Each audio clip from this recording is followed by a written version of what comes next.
dulu Islam dimulai dari pantai utara. Sampai berdirilah kerajaan pertama Islam Demak. Di situ dikatakan santri, yang orang yang ikut Demak dicap menjadi santri. Namanya menjadi nama Arab. Malah pakai tahun Hijriah, Demak itu. Nah, tidak lama Raja Fatah meninggal dunia, Adipati Yunus melawan Portugis gugur di laut, Sultan Trenggono, kemudian Joko Tingkir dirayu oleh iparnya tunggal menantu ya, sama-sama menantunya Sultan Trenggono, yaitu Sutowijoyo. Kalau Joko Tingkir Hadiwijoyo.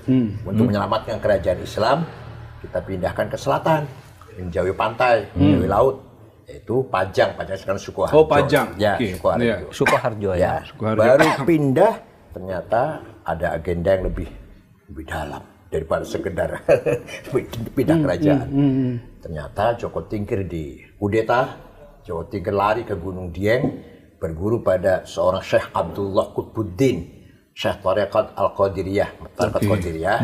Nah, ternyata Sutowijoyo punya agenda besar, menjawakan Islam. Kalau Demak kan menislamkan Jawa. Maka begitu pindah ke Pajang, tahun berubah menjadi tahun apa? Soko. Tahun Soko. Tahun Saka ya, tahun Soko ya. Nama-nama juga tidak perlu nama Abdullah, tidak perlu, sudah tetap nama-nama Jawa. Tetap tahun Soko ya. Sampai ya dikasih aja ya, Panembahan Senopati mendirikan Kerajaan Mataram Jogja. Di situ terjadi ketegangan. Apalagi Amangkurat pertama dalam sejarah kan pernah membantai kiai dan santri kurang lebih 6.000 di alun-alun itu. Terjadi ketegangan antara santri dan non-santri. Nah, sosok seperti Gus Dur lah yang bisa minimal merekatkan antara kelompok santri dan kelompok yang non santri itu. Bahkan Gus Dur mengatakan itu salah. Itu kan yang membagi abangan dasar siapa namanya? Clifford Geertz. Ya, betul. Ya, Clifford Geertz. Jadi Islam di Jawa itu ada santri, ada non santri. Kalau Gus Dur enggak, semuanya Islam. Dari Abdul Wahid, Khalis Majid, Amir Rais sampai Permadi itu katanya Islam semua kata Gus Dur. Apa itu artinya? Gus Dur punya gagasan. Ingin Islam di Nusantara punya tipologi sendiri. Tidak seperti di Timur Tengah atau Islam Arab yang mudah sekali mengadu domba, mengadu antara Islam dan budaya, teologi dan budaya. Ini pemikiran Gus Dur. Iya. Saya pahamnya itu. Gus Dur yang menjadi penengah, jadi perekat pertemuan antara santri dan yang non santri tadi. Oleh Gus Dur semuanya sama, Islam semuanya lah. Nah, maka Gus Dur sering punya teologi membumikan Islam. Nah, saya tahun 2015 punya ide Islam Nusantara.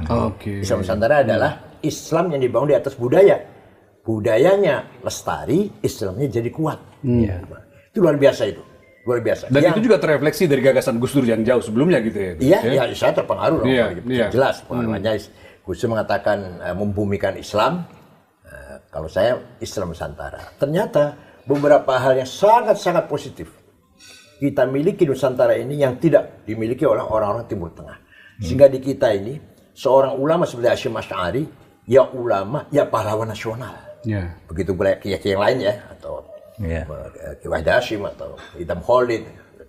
Sedangkan di Timur Tengah yang ulama saja hanya bicara Islam, yang nasionalis saja. Jamal Nasir, Hafidz Hasan, Saddam Hussein. Di sini kita Hasyim Asy'ari, ya ulama, ya nasionalis. Ya sekaligus jadi nasionalis. Di Timur Tengah tidak ada itu. Kenapa? Karena di sini sudah selesai antara teologi dan budaya. Teologi dan politik kebangsaan sudah selesai itu. Di Timur Tengah belum selesai. Timur Tengah masih menolak nasionalisme. Kenapa? Karena nasionalisme di Timur Tengah betul-betul datang dari Ernest Renan. Kemudian dipahami oleh Michel Aflaq. Membentuk partai Ba'ath. Sehingga nasionalisme betul-betul sekuler, sosialis. Sedangkan nasionalis kita tidak. Kiai Hasyim Asy'ari bukan dari Ernest Renan, bukan dari Michel Aflaq, Kiai Hasyim Asy'ari. Artinya dari sisi itu kita lebih maju ya. Iya, lebih maju. Sehingga nasionalis kita tidak sekuler, tidak. Coba, hubbul watani iman itu tidak ada ulama Timur Tengah yang punya jargon itu. Hubbul iman. Itu artinya nasionalisme bagian dari iman.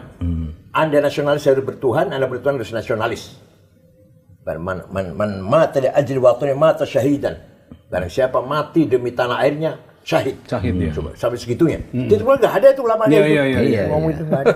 Sehingga di Timur Tengah sampai sekarang belum selesai. Belum selesai urusan itu. Antara semangat nasionalisme dan semangat ghirah diniyah, semangat perjuangan agama itu.